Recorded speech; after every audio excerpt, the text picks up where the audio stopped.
after a competitive bidding. We will dig into it in a jiffy. Also coming up, private transport operators under pressure to increase fares after key operator VIP Zone Transport announced an increase in fares across its nationwide routes effective the 8th of April, which is Wednesday.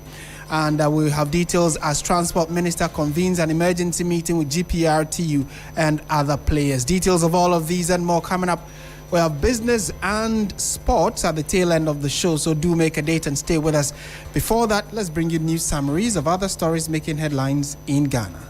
Thank you very much, Martin. Now, the former presidential staffer, Dennis Miracles Abuaje, has urged all MPP members and supporters to rally behind the flag bearer, Dr. Mahamudu Bawumia, to win the next general elections in 2028. In a statement, he said, the MPP has a visionary, dedicated and committed leader who is driving a repositioned NPP built on the lessons from the past, happenings of the present, and vision for the future with fluid inputs from the masses. Now, VIP Zone Transport has announced an upward adjustment in transport fares across its routes nationwide, with the new prices set to take effect from April 8th. That's on Wednesday. Now, the company indicated that the revised fares will apply to both its standard tour and executive coach service, covering key routes from Accra to major destinations across the country. Now, the Northern Regional Police Command has recorded a major breakthrough in its fight against crime, securing 40 convictions through recent operations. The convictions, which include fines ranging from 2,400 Ghana cedis to 120,000 Ghana cedis and custodial sentences of between 15 months and 15 years, resulted from the activities of the Regional Special Operations Team, code-named Red Maria. ECG will soon commence replacement and upgrade of transformers across 8 substations in the capital. The exercise, which will begin on Wednesday, April 8th and run until Friday, April 10, covers 12 transformers across substations in Adenta, La, Teshinungwa, Bachuna and Lashibi. Now, each unit is being upgraded from 20 megavolts ampere to 30 megavolts. And that's it for the summaries here. Martin, over to you.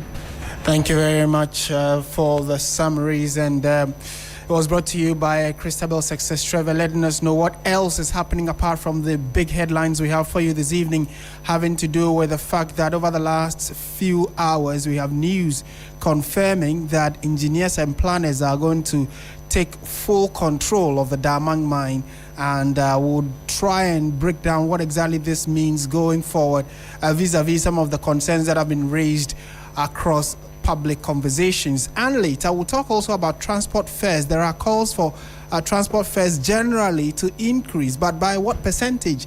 And what kind of mitigating measures can government put in place? We know that the minister in charge of transport has been holding emergency meetings. He held one a few days ago. That should be last week, Wednesday or Thursday, thereabout. We're told that another one is currently ongoing. We'll break all of that down for you in a moment.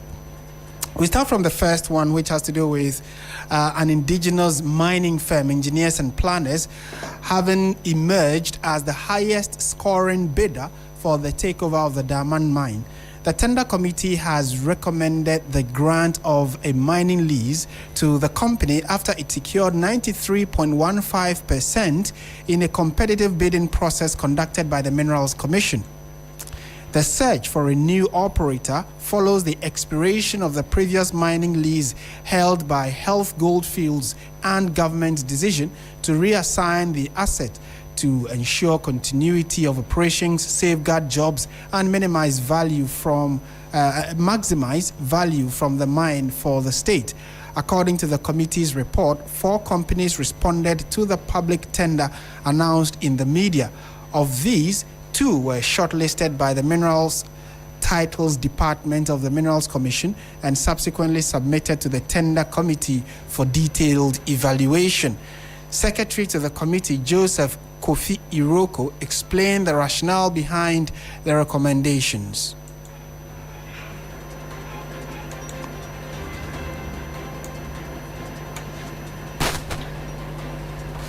Right now, Hillgrove is a mining company. They are mining.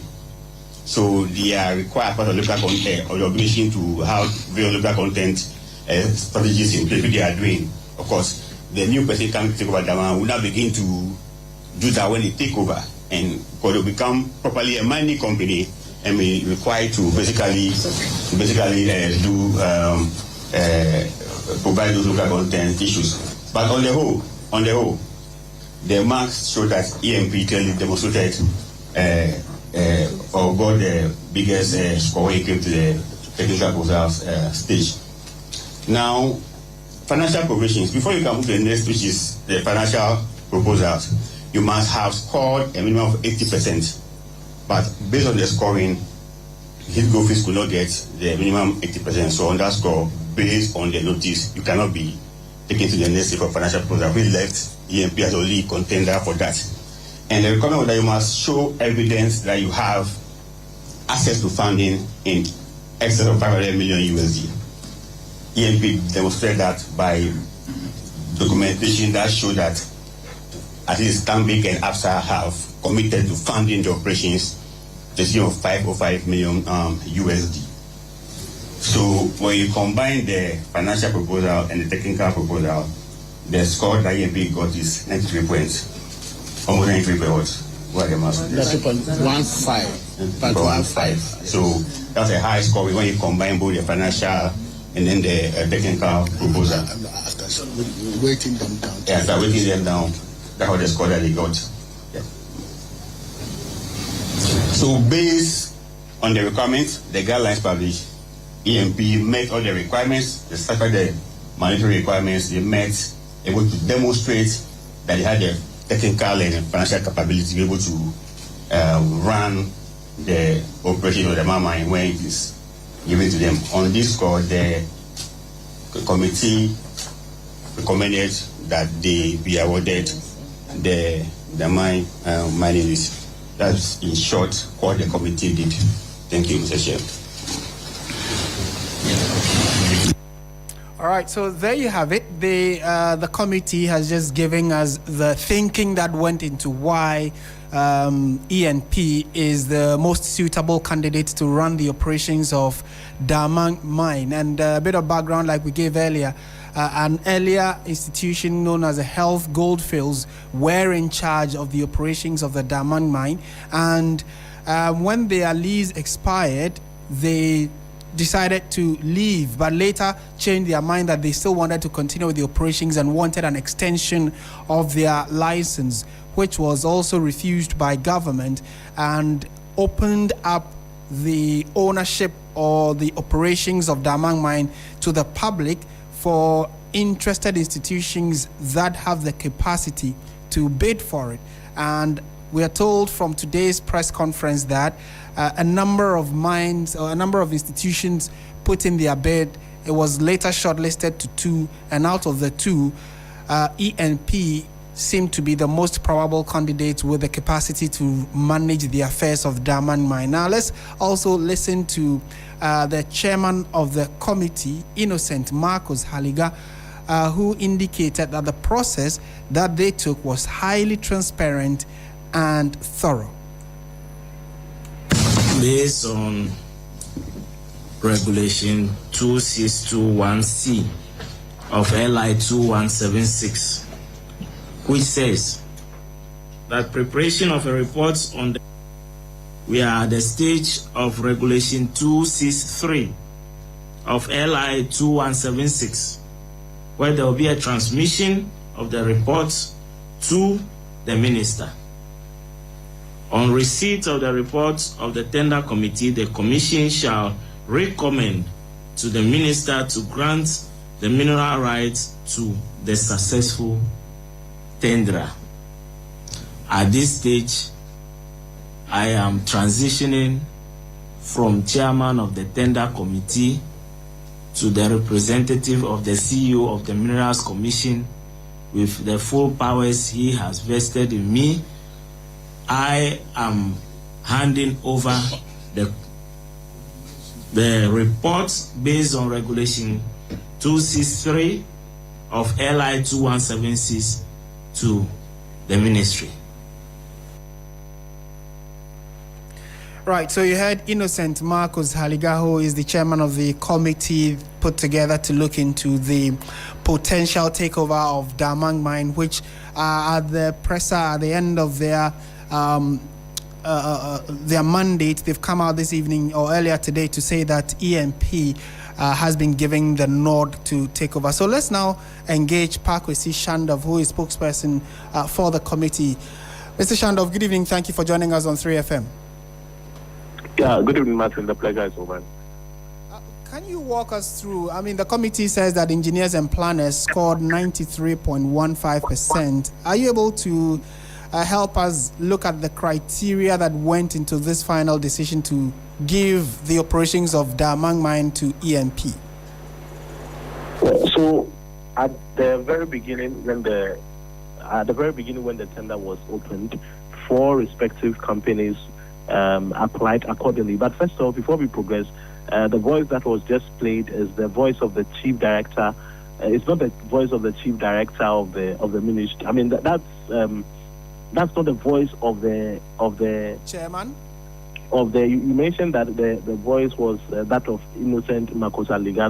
He is the chief director. He received the report at the ministry. Right. The voice that was played was that of the chairman of the tender review committee, who is also the deputy CEO at Minerals Commission. I just thought I should offer that clarification. Right. But with respect to the substantive matter, so at the very outset, 4 respective companies bidded applications in that respect, vis-a-vis Vortex Resources Mining Group, Engineers and Planners, Hughes Goldfields, and then Maripoma Mining Services Limited. Now, out of these 4, Vortex Resources Mining and Maripoma were disqualified at the outset because there were certain mandatory requirements they were supposed to fulfill, which included the proof of being wholly owned by Ghanaians, also a valid tax clearance certificate, a valid split clearance certificate, a valid VAT clearance certificate, among other requirements. Those were the mandatory requirements which those 2 did not fulfill. I'm talking about Vortex and then Maripoma Mining Services. So, under the circumstances, we were left with engineers and planners and then Hughes Goldfields. But following verification, only engineers and planners, like I said, and Hughes Goldfields progressed. But even at that level, Hughes Goldfields failed to achieve the minimum qualifying score of 80%, and its financial proposal was therefore not evaluated in line with the terms of the notice. And so after that, it was apparently clear that only EMP had both financial and technical capacity to receive the transfer of the mines. Indeed, they met the 500 million minimum threshold, which the Hughes Goldfield didn't quite satisfy. And so under the circumstances, the recommendation therefore is that the mines be accordingly transferred to engineers and planners in that particular respect. Right, and I heard you mention Hughes Goldfields. They were the company that was in charge before their mandate expired, right? Their certification expired, right? No. Hughes Goldfields have not been in charge. They were not the ones in charge. It was Abosso Goldfields, actually, not Hughes Goldfields. They actually only tended wanting to take over the transfer. Right. So now, again, that gives us an idea, and I could hear strongly that one of the key criteria was that it should be a wholly owned Ghanaian institution. Why is that?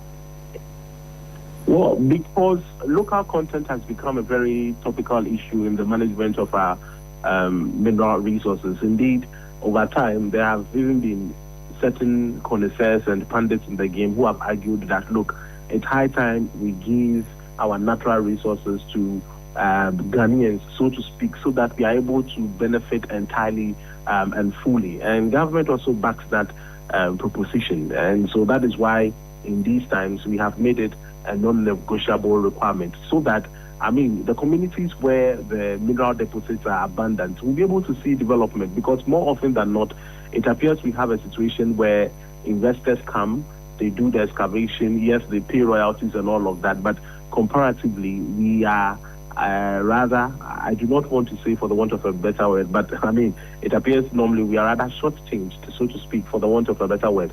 Government wants to migrate from that dispensation and come into an arena where now Ghanaians will benefit fully, and that is why the requirement now is that, I mean, for the purposes of this mine, is that the successful firm must be fully owned by Ghanaians.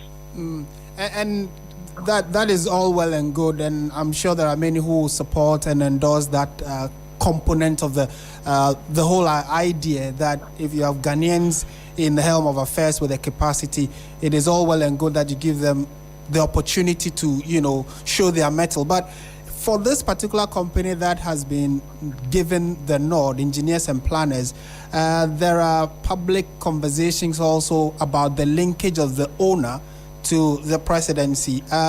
The voice we played earlier confirmed how thorough and transparent the process was. But are you able to help us decouple the public perception that his association with the president must have played a role? No, the successful bidder under the circumstances is engineers and planners. We all know belongs to Mr. Ibrahim who is the president's brother. But despite the familial ties, the committee in its work embarked on a thorough and dispassionate review process that had no recourse whatsoever to any kind of association, politically, relationally, or otherwise. And so it was purely based on merit. Indeed, if any of the three who bidded were able to meet the criteria in a manner that surpassed that of engineers and planners, they would have been recommended accordingly. And so it is not true that the current recommendation is cooked, as it were, or as the critics have had to say, or it is something that has already been premeditated. As we progress, we here at the ministry will be offering further and better particulars and clarifications on the entire process. And I'm sure that by the time we are done, we finish exhausting that comprehensive process, we would all see that indeed meritoriously the recommendation is very valid, devoid of any politicization whatsoever. Absolutely. Thank you so much for making time to speak with us this evening, Pakwesi Shandoff. Thank you. The pleasure is mine. And he's a spokesperson for the committee, and you also had some clarity he brought to the conversation about how engineers and planners finally got the bid to manage the operations of Daman Mines. So we have in studio, Wisdom Safo, who is with our research desk here. He's also been trying to read through the report and crunch out some specifics that may have not, caught the public eye. For instance, what were some of the key operational considerations in, evaluating who has the capacity to manage the diamond mines? And he's joined us in studio, Wisdom. So give us some of the key aspects in this report. So, Martin, if you look through the report carefully, what caught my attention was the evaluation criteria, right? And there are about 5 to 6 evaluation criteria here. We talk about the relevant experience, methodology and work plan, key staff qualification, equipment and materials, safety and environmental compliance, and local content. But they have assigned weights, in other words, points to each of these criteria. Now, the highest point went to relevant experience, and it is not a rocket science. If you want to manage a big mine like the mine, you should have the relevant experience that you've been tried and tested, and you can actually manage it. And it was given 50 points. Okay. Then we move on to the methodology and work plan. Before you start any mining operation, you have to state out what you are going to do, how you plan to do the forecasting, what you plan to achieve from the mine, together with your revenue projection and all that. That was given 10 points, right? Then we have the key staff qualification. You have to show proof that you have the technical staff, the key experienced professionals to handle the operations of the mine. That was also given 10 points. Then we have the equipment and materials. Of course, you can't mine without heavy machinery and moving machines. Yeah. And that one too was given 10 points. Then we have safety and environmental compliance. These mining operations come with its own environmental risks, land degradation and all that. So you have to make sure that you have the necessary things in place to mine within the EPA standards, right? Then the last one is the local content. You know, if you are mining every local or indigenous mine, it has a ripple effect on the particular locality that you are mining. So you have to have what you call the substitute effect of giving them something to replace what you are taking away from them. So you have to also satisfy that criteria as well. And if you add all of them, you sum it up, you get 100 points. And after the evaluation, the Engineers and Planners Limited had 95.4%. And if you did, after they did all their total scoring, they reduced it to 93.15. Then the Heath Goldfields Limited had 63.4. So apparently, after doing all the evaluation, they had to award the contract to Engineers and Planners. So the recommendation that was given was Engineers and Planners is declared a successful bidder and recommended for the Daman mining lease. Martin. Right, and so they had 93, and you say Heath got what? 60. Heath Goldfields? Yes, so Heath Goldfields had less than 80%. Okay. They didn't meet the threshold. So for the technical score, they had about the Heath Goldfield had 63.4.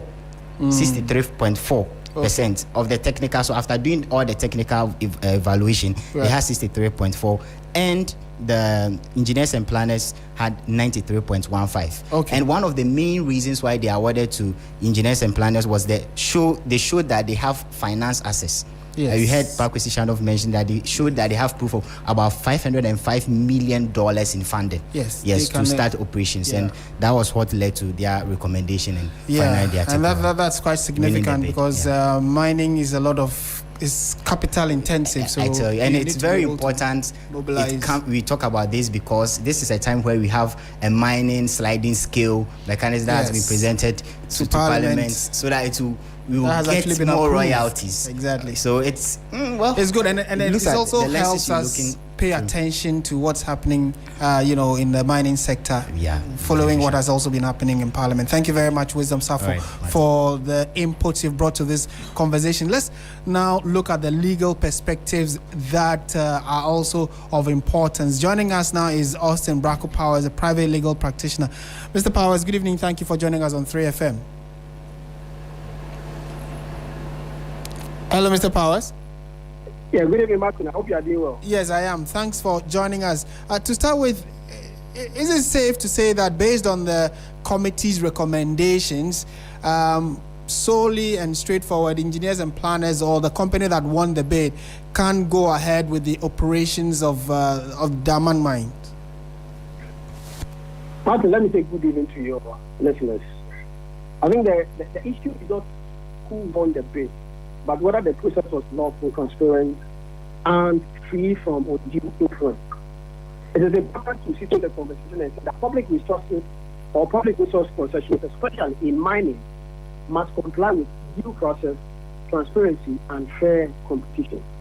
So the position is that even if Engineers and Planners scored highest at 93.15%, as is being reported, that alone does not end the legal inquiry. The key question that all Ghanaians should be asking is, was the process credible and defensible? Now, the involvement of Ibrahim Mahama, the brother of John Dramani Mahama, raises a perception issue, even if no wrongdoing occurred. In law, Martin, perception matters almost as much as reality. So you ask whether was there any direct or indirect political influence? Were all bidders treated equally? Were evaluation criteria applied consistently? If these questions are not convincingly answered, I think the process risks being challenged. So to your question, the government decision based on the Lands Ministry's Tender Review Committee must meet constitutional standards of accountability and fairness. This is especially important because mining resources belong to the people of Ghana.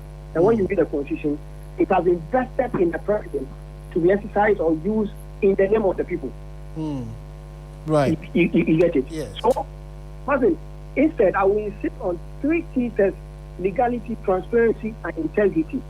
We are yet to see. My advice to the government is, before any final approval, the government should publish the evaluation report for everybody to see whether or not there has been transparency in the conduct of the entire exercise. Yes. 2, government must ensure independent oversight or audit of the process. 3, there must be clear. Government must clearly address any conflict of interest concerns, because it is one of the arguments that is being pushed forth into the forcing into the conversation. Yes, but from the legal perspective, sorry for coming in, but from the legal perspective, irrespective of how someone may be related to an entity or an individual, we are all related somewhat to someone, right? But should we be more focused? Does the law pay attention to the competence of an institution or an individual vis-a-vis how they relate to someone? Is there a component of our law that says that we really do not care, although there is an issue of conflict of interest that might come up, but we rather would look at the capacity of an individual managing a state institution rather than whom that individual is related to? Is there any aspect like that? The law is very clear. When you look at the Constitution and when you look at the Public Procurement Act 2013, Act 663, it's clear where there are suspicions of conflict of interest. We must make sure we do everything to minimize it. And this presents a clear case of conflict of interest or concerns or perception of conflict of interest. That's why I'm advocating for the government to publish the evaluation reports and ensure that there's an independent oversight of or audit of the process. Because the thing is that the perception, like I said, in a way, it even immobilized the entire process. Right. Because of the relationship between the president, even if engineers and planners is competent, but for the relationship matters, it raises concerns. And that is why if the government believes that the process was independent, that the process was transparent, and that there was due process, they must put all the matters into the arena.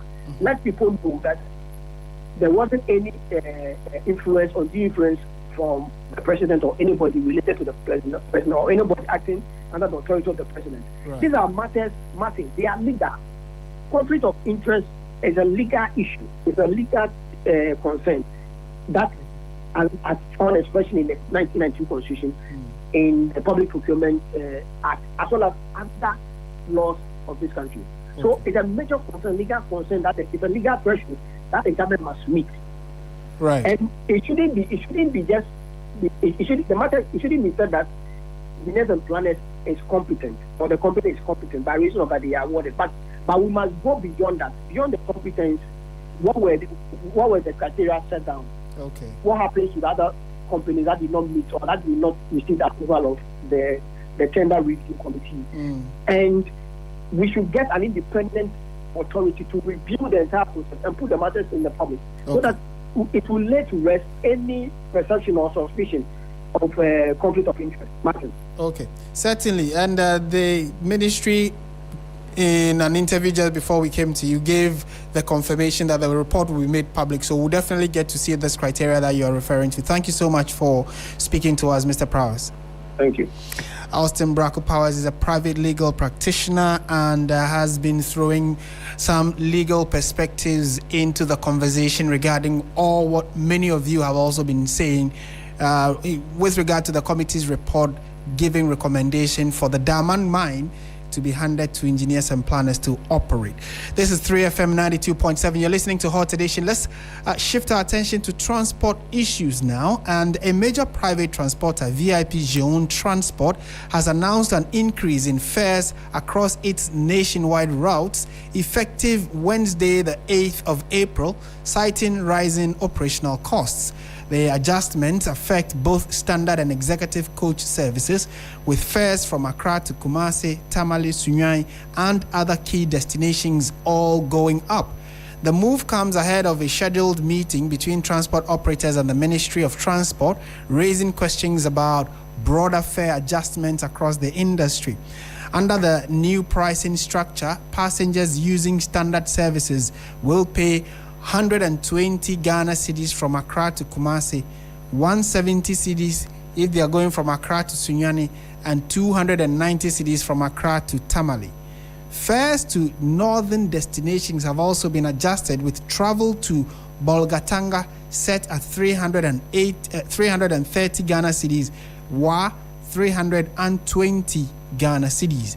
Executive coach services have also been affected.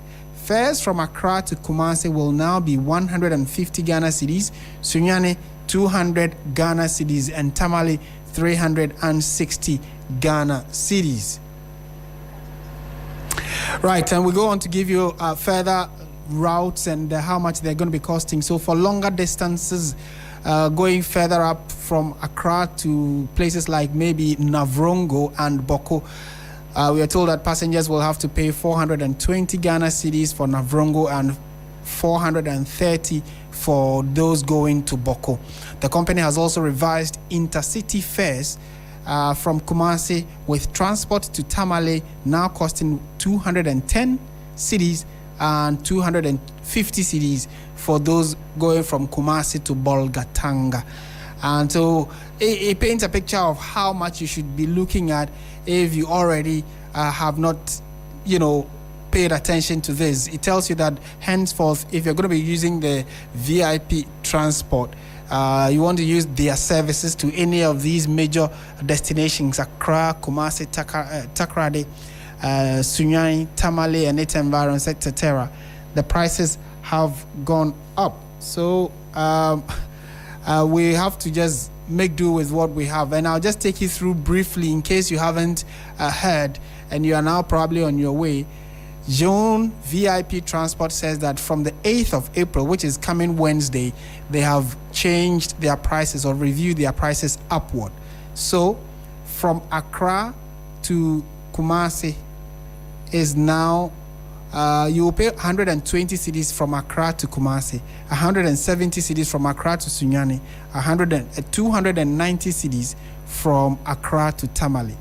For those going to Bolgatanga and Wa, you are supposed to pay 320 Ghana cedis for Wa and then 330 cedis for Bolgatanga. That is if you are moving from Accra. Then, if you are using the executive coach services, you are likely to pay from Accra to Kumasi, that will be 150 cedis now. From Accra to Sunyani, that's 200 cedis now. And Accra to Tamale, that's 360 cedis now if you're using the executive coaches. And for those going further up north, like from Accra to Navrongo or Accra to Boko, you are now supposed to pay 420 Ghana cedis from Accra to Navrongo, 430 cedis from Accra to Boko. And we know that another major hub, the two biggest cities, Accra and Kumasi, if you are in Kumasi listening to us, our sister stations or online, 3news.com, then just bear this in mind that if you're going to be traveling from Accra to Tamale, from Kumasi to Tamale, your fare now is 210 cedis, and then from Kumasi to Bolgatanga, you are paying 250 Ghana cedis. Right, and while VIP Transport is not a member of the Ghana Private Road Transport Union, its decisions could also have ripple effects on the sector. So let's get some further understanding of what these implications could be. Samuel Amoa is Deputy Public Relations Officer of GPRTU. We seem to have lost him briefly, but we'll try and get him up on the line to see what kind of conversations they intend to be having with the Transport Minister. You'd recall last week here on the show, we told you what the Transport Minister himself has been indicating, that they are trying to plead with the transport owners to reconsider the upward increase of their fares. But now that some individuals who are not necessarily members of GPRTU have taken the initiative, what does this mean? Samuel Amoa, Deputy Public Relations Officer of the GPRTU, has joined us. Mr. Amoa, good evening. Thank you for joining us on 3FM. Good evening, and thank you for having me. Just for purposes of clarity, is VIP Zone Transport a member of GPRTU? Thank you for having me once again. Let me say good evening to you and your listeners. Yeah, VIP is not part of GPRTU. It's a body on its own. They don't belong to the GPRTU. But they are a private institution. Yeah, they are a private institution. They all, we all fall under the transport ministries. But there is freedom of association We have the GPRTU, the cooperative, the Protoa, and others. You know, it's the same way. There's another union called the VIP. Yeah. Okay. And the question was premised on the fact that your association is the Ghana Private Road Transport Union, which seems to be like the mother body. So it's interesting to note that, yes, there's a freedom of association, but a key, transport service like VIP is not a member. They have rolled out price increases from the 8th of April. What does the GPRTU make of this? Okay, so when we had this information that the VIP has come up with an increment which is supposed to start from tomorrow, we were not happy about it. The reason being that although, as I stated earlier, there is freedom of association, we have, number of transport unions in the country, but we all work under the transport ministries.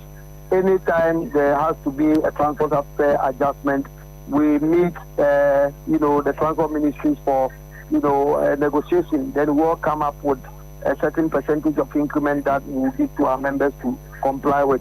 So when we gave government the 2 days ultimatum that they should do something, about the cost of the price of the fuel, so that it will come down, else we will also increase our fares.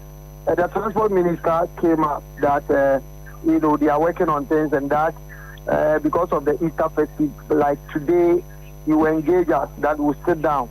Our first proposal was that like government should try, and if maybe they can suspend some of the taxes on the petroleum products so that the fuel price will come down.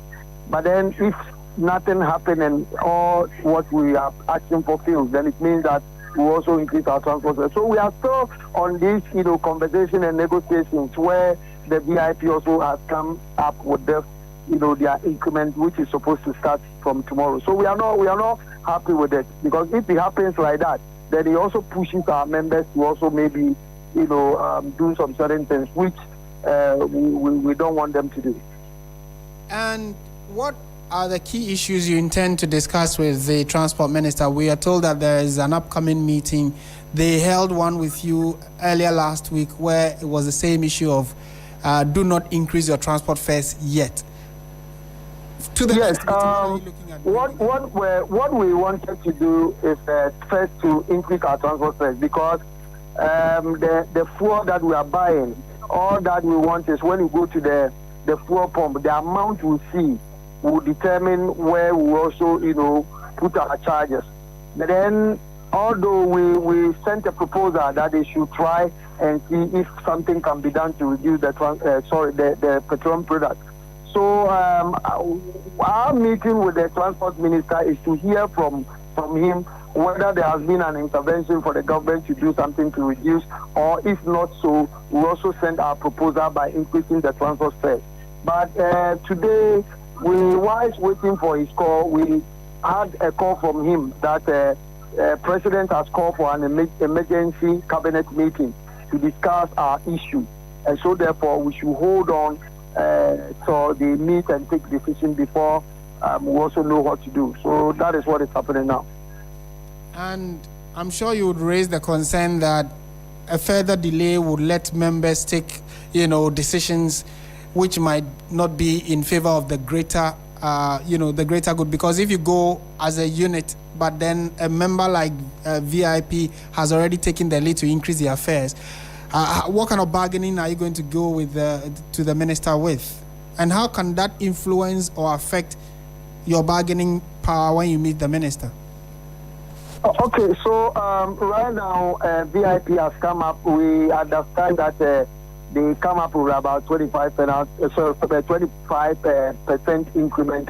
And what we also want to do now is to wait to hear from the minister what the outcome of their meeting with the president. And we don't want it to take a longer period, because there is a lot of pressure being mounted on the leadership of GPRTU. So we want to give them from today, tomorrow, and hopefully by Thursday. And if nothing is being done, then we also propose whatever increment that we want to bring across. All right. We are grateful for your time, and thank you for speaking to us. You're most welcome, sir. And you heard Samuel Amwa, Deputy Public Relations Officer of the GPRTU. What do you make of this proposal? And clearly, with the upcoming meeting with the minister, we wait to see what the key issues that they will be discussing would include or would entail, because it definitely would affect all of us. Issues of transport are key to almost every one of us. So do let us know what you should be expecting from that meeting, what the outcome would look like, and what transport fares go up or stay as government is promising. Details of all of that will come up with us. This is 3FM 92.7. Stay with us. We have many more stories for you after this.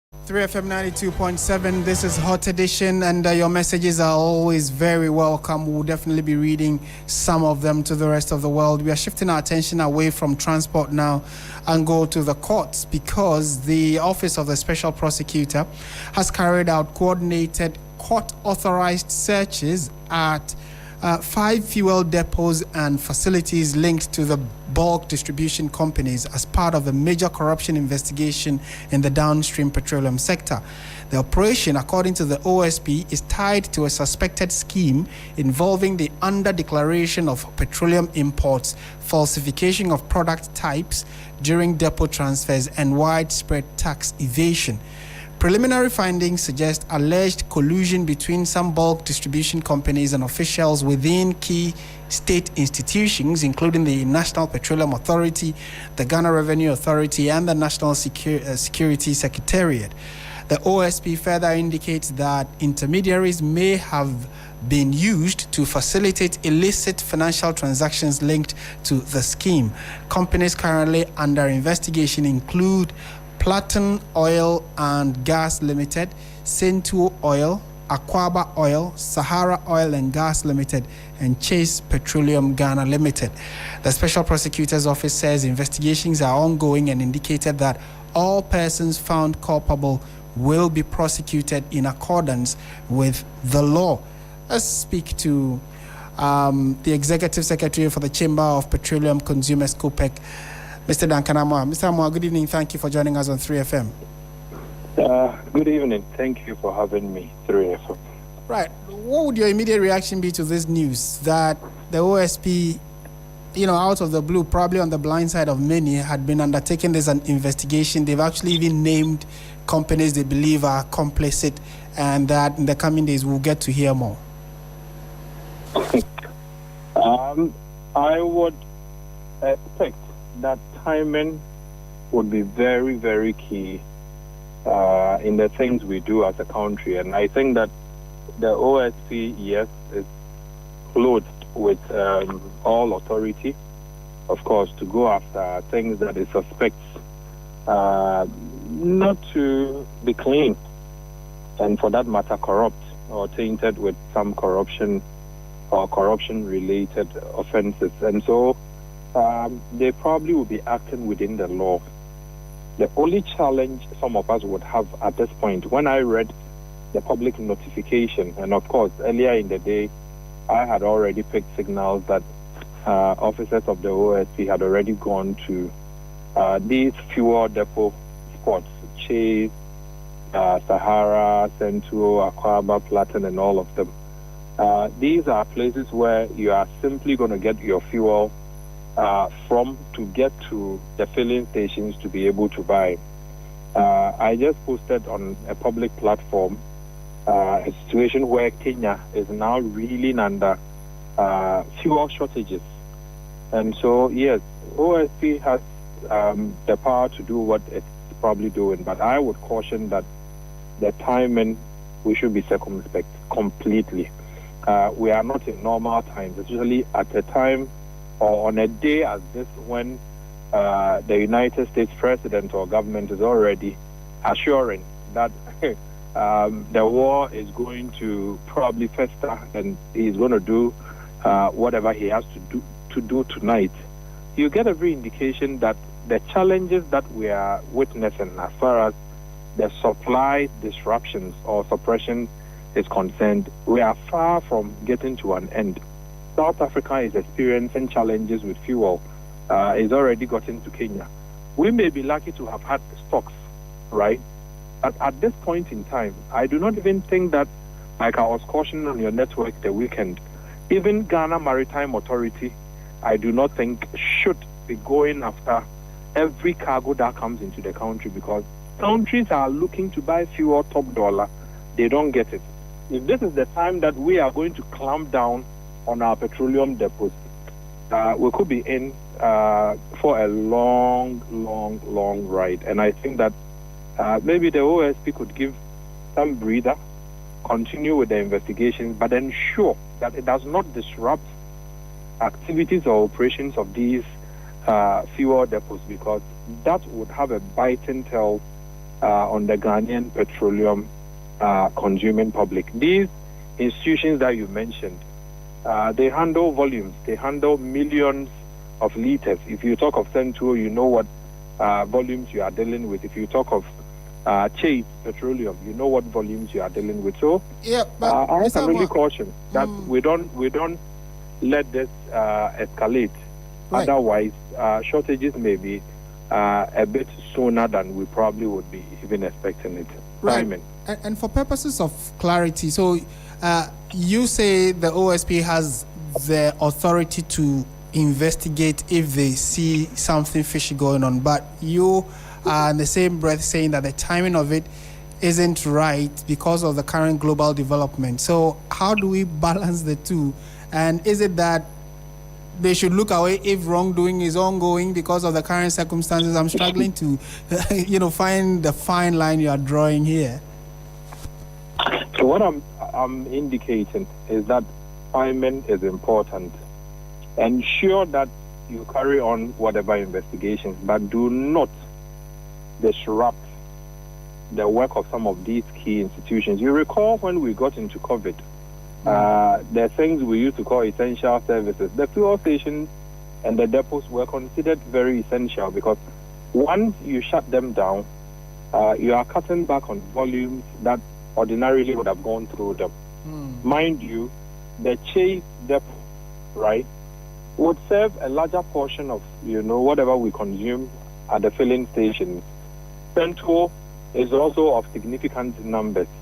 Aquaba, Platon, Sahara, these are not very small, outposts.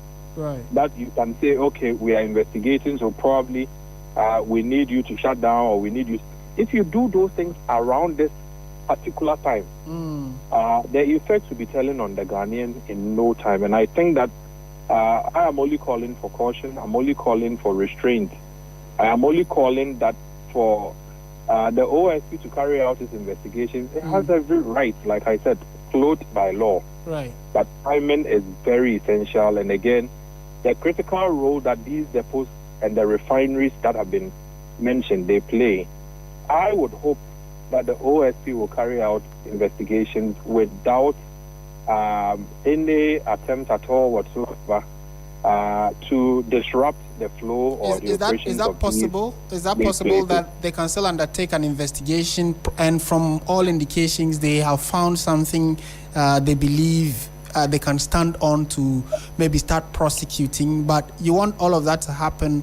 However, if maybe one of the key decisions they need to take will be to shut down the operations of the filling station or the company, they shouldn't do that, because it's likely to have a cascading effect. Is it even possible to do that? Investigate and still allow the company to operate? You see, what I would think should happen, the Energy Ministry should get involved in this. When you talk of fuel security, you are looking at national security concerns equally. National security should be interested in all of this. It cannot just be said that, okay, we suspect something has gone wrong. At a time like this, when I have indicated, countries like Kenya are reeling under shortages.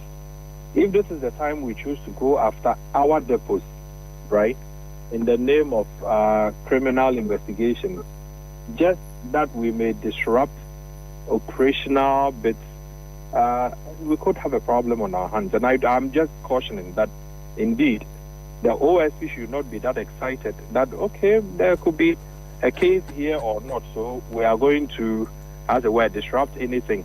If they can carry on their investigations without disrupting any of these depots so that they can continue to put products on the market for the trot driver not to be inconvenienced, I think it will be a win-win for everybody. But if there's an attempt to disrupt operational flow of these Centuo, the Sahara, the Chase, the Platon, Aquaba, I think we'll be in for some trouble. So the Energy Ministry should be interested. National Security should equally be interested, because these are not ordinary times.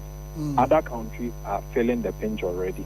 We should not, at this point, be seen to be doing things that suggest that, well, we are not minded by whatever is happening globally, nor things around us, and we can do anything at any time. Timing, for me, is key here, and I think that the OSP should investigate, but should allow these depots to continue working, at least in the interim, until such a time that you and I are quite sure that even if you took all these companies off, the stream, you would still be able to function normally as a country. Timing, for me, is important here. Mr. Amoah, thank you so much for speaking to us this evening. Duncan Amoah, Executive Secretary, Chamber of Petroleum Consumers, and clearly the Special Prosecutor will definitely be caught between a rock and a hard place, how to delicately balance this investigation it is currently undertaking and what this could mean going forward. But, well, we'll see what the coming days hold. We'll definitely update you when we do get any further input to this. This is 3FM 92.7. Time now for the latest in the world of business.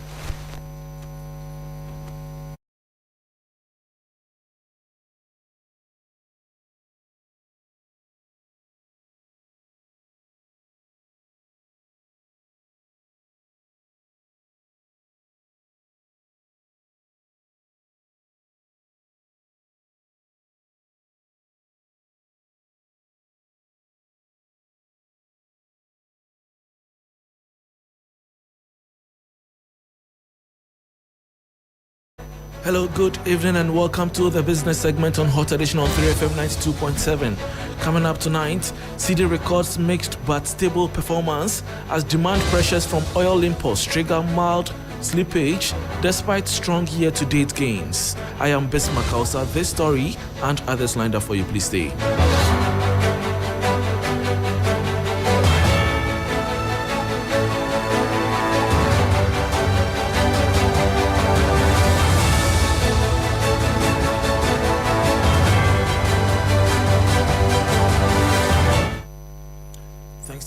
Now to the details. The cedi has posted a mixed but largely stable performance over the past 2 weeks, recording slight losses against major currencies amid rising foreign exchange demand. In the interbank market, the cedi weakened against the dollar and euro while registering marginal gains against the pound. A similar trend was observed in the retail market, where the local currencies slipped against the dollar but appreciated against the pound and euro. According to Data Bank research, the recent pressure on the cedi is being driven by increased demand for foreign currency, particularly from bulk oil distribution companies responding to high crude oil prices, with central bank interventions helping to maintain relative stability. Moving on, Ghana's economy is projected to remain resilient in the face of escalating geopolitical tensions between the US and Iran, bolstered by record high gold prices and a surge in mineral exports, according to the latest report from Fitch Solutions. The report notes that Ghana's status as a net oil neutral trader and the implementation of a new gold royalty regime are key structural factors that will help stabilize the cedi and maintain fiscal discipline despite global market volatility. There is more in the following 3 business news test report. Despite a 14% dip in global gold prices since last February 2026, driven by a strengthening dollar and rising treasury yields, Gold continues to trade at historic levels. As of March 27, the spot price sat at $4,413 per ounce, nearly triple the 10-year average. Fitch Solutions Commodities team is forecasting an annual average gold price of $4,600 per ounce for 2026. This would represent a 33.7% increase over the 2025 average, providing a significant cushion for Ghana's external sector. The report highlights several factors keeping Ghana shielded. Gold output is expected to rise by 7.1%, fueled by increased activity at Bibiani, Chirano, and Namdini mines. Gold export revenues are projected to hit $23.7 billion, accounting for 1.5% of GDP, nearly double the historical average. And that was a 3 Business News Desk report on Fitch Solutions projecting Ghana's economy set to weather US, Israel, Iran tensions as gold prices soar. And that brings us to the end of the business segment. Andrew Sefa, CFO of Sports News, please stay.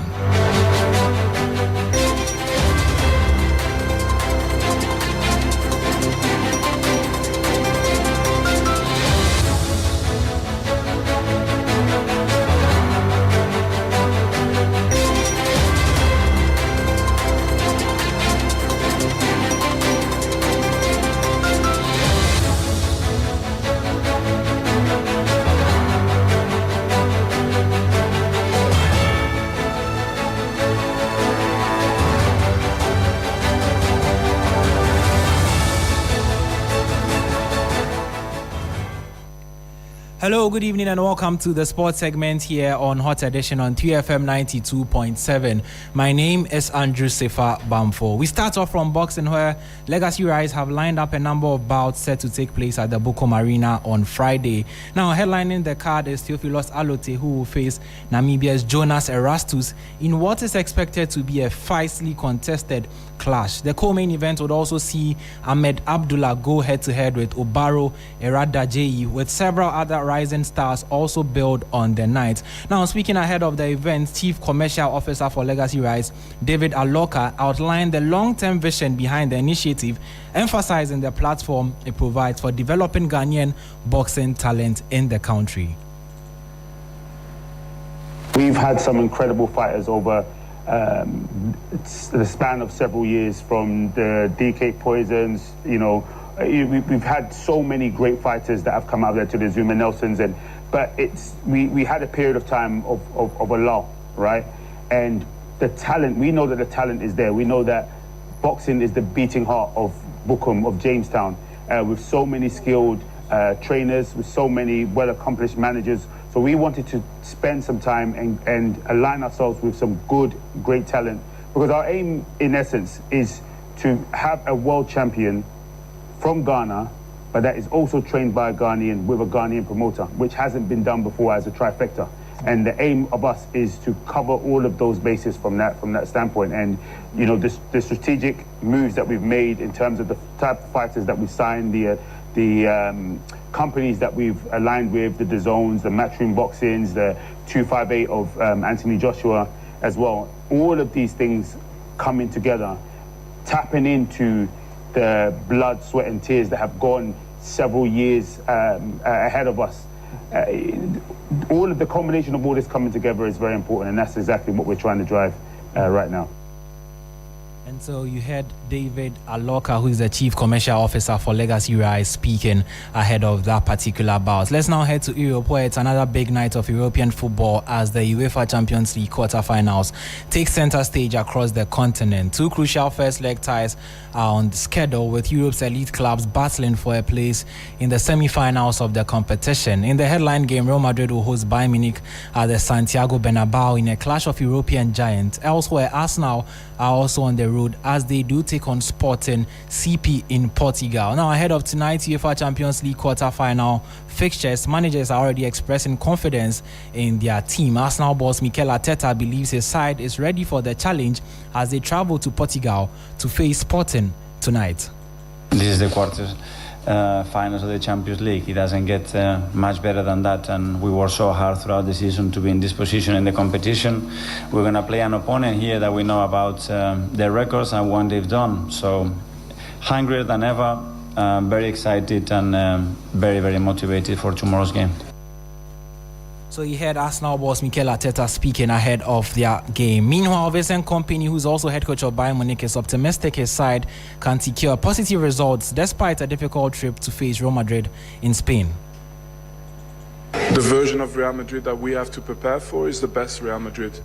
The one that we saw against Man City, the one that performed in that game, that's what we have to prepare for. And then if you base it on that Real Madrid, then you know, it's still one of the best teams in Europe. It's still, you know, maybe the toughest game you can play away from home in this competition. So those are all reasons in my eyes that make it a positive experience. We want to play this game and we want to win the game. And so you heard Bayern Munich head coach Vincent Kompany speaking ahead of their particular clash against Real Madrid tonight, bringing an end to the sports segment here on Hot Edition on 3FM 92.7 and also Hot Edition here on 3FM 92.7. For more updates on business and news, join us same time tomorrow. My name is Andrew Sifa Bamfo. What is your favorite scripture? Well, my favorite scripture is Romans 8:28.